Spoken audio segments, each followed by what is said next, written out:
Dysfunction is like sitting with a spoiled gadget, hoping that somehow it will just start working by itself.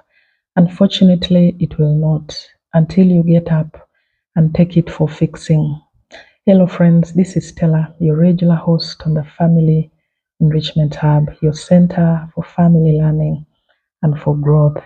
Thank you for keeping it with the hub. Thank you for promoting the content that we share here.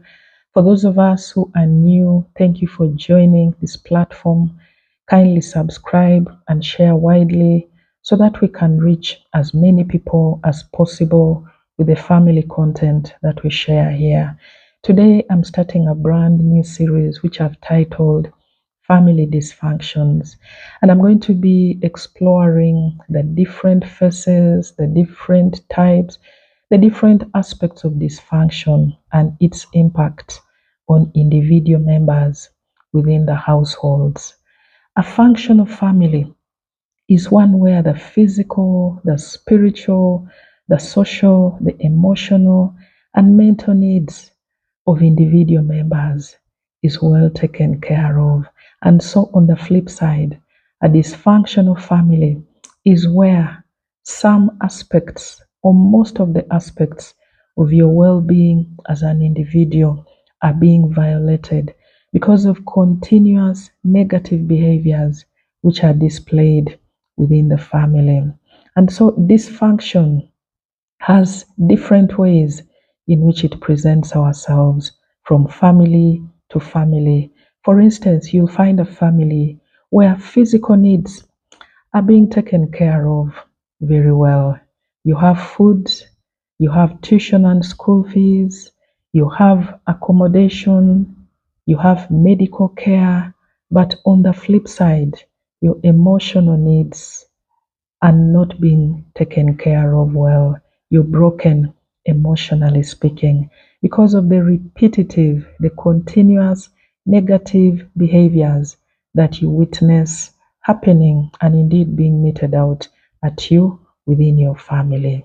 And for other families, you will find that the social, the emotional, the spiritual, and the mental needs of family members are being taken care of very well.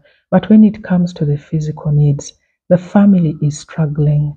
They are living an experience of poverty, of scarcity, and of lack. And so, in such a scenario, children will grow up, but they will have a sense of void within them.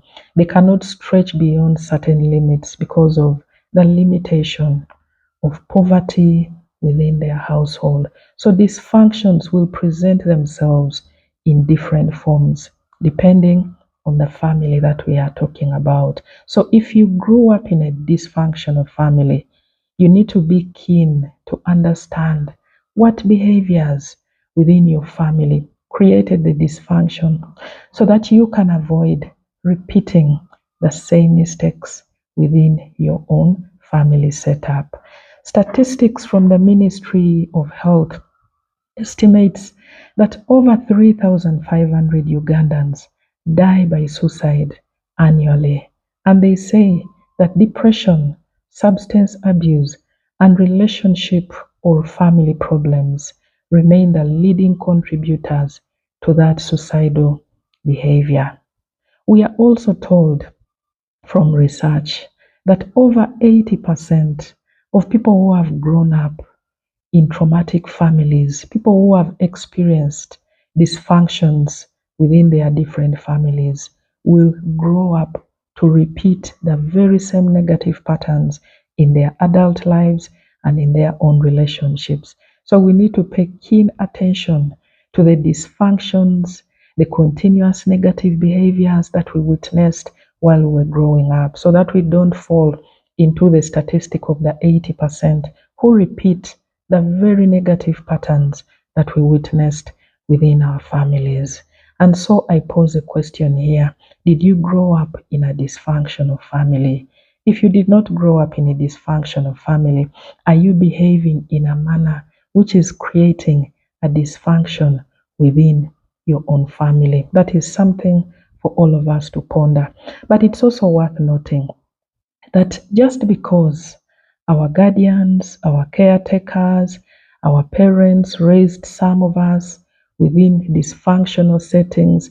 It does not mean that we raise a harsh judgment rod on them. Why? Because for some of them, they are not even aware that they created dysfunctions within the family setting. And it's worth appreciating that they used the information, the knowledge which they had, the limited information that was available to them. That is why they were able to raise us in the way that they did. And now, today, we have better knowledge, we are more informed, we have more resources, and so we should be able to make better decisions and to raise better families than our parents did for us. It's also not good for us, for those of us who were raised in dysfunctional families, to keep crying over spilt milk. I honestly believe it's an exercise in futility because with the knowledge and resources that are all around us, we can arise beyond those dysfunctions and do better and produce more healthy and better thriving families than where we grew up. Allow me to conclude with this. Just because you grew up in a poor family does not mean that you should continue living a life of poverty. If you grew up in poverty and you live and wind up as a poor person, it's a choice that you have made. And if blame is to be apportioned, it's your fault that you've chosen to remain poor. To extend it to the issue of dysfunctions within our different families, it's not your fault if you grew up in a dysfunctional family. However, given the resources and the information and the knowledge which is all over us, for you to remain and continue perpetrating dysfunction even within your new family setup, it's a choice that you have made. And again, if blame is to be apportioned, we shall blame you for raising a dysfunctional family just because you grew up in a dysfunctional home. So we can do better. We only need to take the decision to be aware of how we grew up, to be keen on the negative patterns and behaviors that we witnessed that impacted us negatively, and ensure that we do not repeat those negative patterns within our own new family setups. Thank you, friends, for listening in. In the coming 2 weeks, I'm going to be sharing another aspect of what dysfunction looks like so that we can be equipped to be able to raise healthier and better families. Thank you for listening in. Catch you in 2 weeks' time again. God bless you. Bye.